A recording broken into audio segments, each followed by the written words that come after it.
Welcome to Expert Health Guide.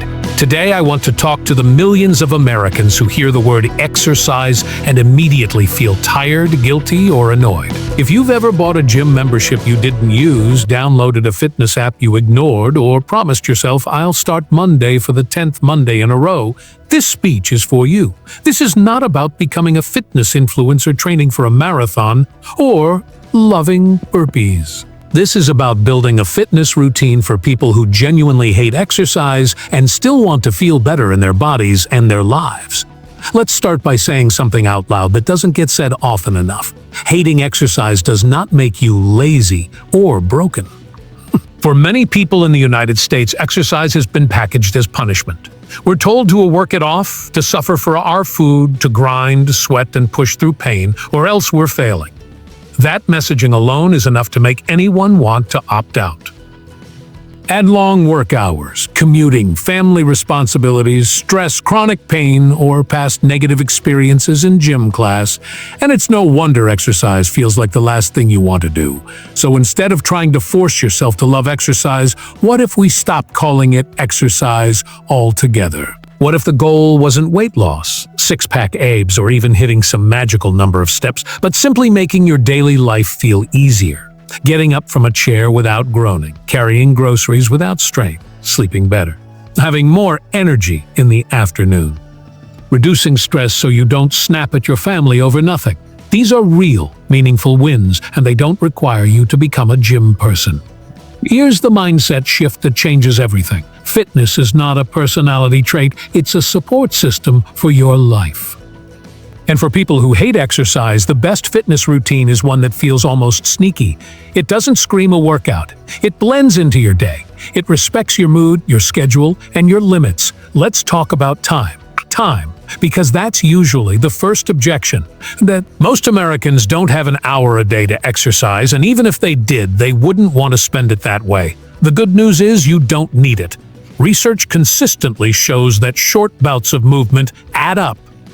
5 minutes here, 10 minutes there, done consistently can improve strength, mobility, heart health, and mental well-being. The key word is consistency, not intensity. If you hate exercise, start with something almost laughably easy. 2 minutes of movement. That's it. Walk around your living room while a commercial plays. Stretch your shoulders while your coffee brews. Do 5 squats before you sit down for dinner. The goal isn't to get tired. The goal is to show your brain that movement is not a threat. When you lower the barrier this much, resistance drops. You stop negotiating with yourself, you just do it. Another reason people hate exercise is boredom. Repetitive movements with no purpose can feel pointless, so instead of structured workouts, attach movement to something you already enjoy or have to do anyway. If you like watching TV, only watch your favorite show while you're gently moving, stretching, or walking in place. If you love podcasts or audiobooks, make them your movement-only treats.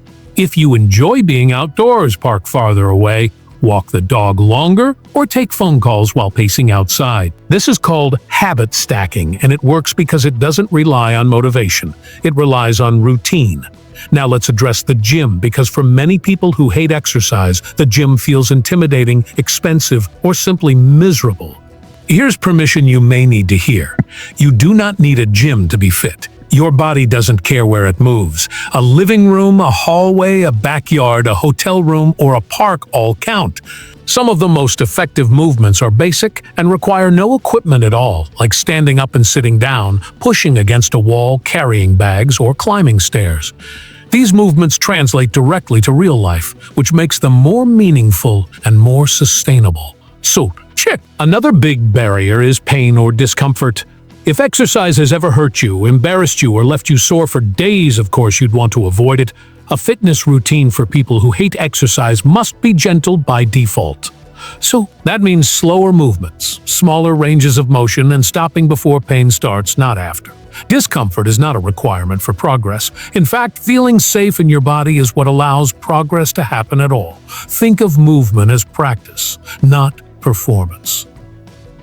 You're not trying to burn calories, you're teaching your joints to move smoothly, your muscles to wake up, and your nervous system to relax. On some days, that might look like a short walk. On other days, it might look like stretching on the floor or doing light movements in a chair. All of it counts. None of it is cheating. Let's talk about energy because many people say, I'm too tired to exercise, and that's often true. But here's the paradox. The right kind of movement creates energy instead of draining it. When you keep movement light and brief, it can actually reduce fatigue. A 5-minute walk can be more effective than a cup of coffee. Gentle movement increases blood flow, improves oxygen delivery, and signals your brain that you're not stuck or stressed. For people who hate exercise, this is a game changer because it reframes movement as something that gives back instead of taking more from you. Another important piece is dropping the all-or-nothing mindset. In the US, we love extremes. We're either on track or we've fallen off. We're either working out 5 days a week or not at all. But fitness doesn't work that way in real life. Doing something imperfectly is infinitely better than doing nothing perfectly. If you planned to move for 10 minutes and only did 3, you still showed up. If you skipped yesterday, today is not ruined. The goal is not the streak. It's a relationship with your body that's based on respect, not punishment. For people who hate exercise, tracking can also be tricky. Some people love data, steps, and numbers. Others find it stressful or demoralizing. You don't need to track anything unless it genuinely motivates you. Instead, try noticing how you feel. Do your knees hurt less? Are you sleeping better? Do you feel calmer after moving? These internal signals are far more important than any app statistic. Social pressure can also make exercise miserable. Maybe you've been told you should do what your friends do, or you felt judged for not enjoying group classes or competitive sports. Fitness does not have to be social. It can be private, quiet, and just for you. Or if you do enjoy company, it can be as simple as walking with a friend or playing with your kids. The best routine is the one that fits your personality, not someone else's highlight reel. Over time, something interesting happens. When movement stops feeling like a chore, you may naturally want to do a little more.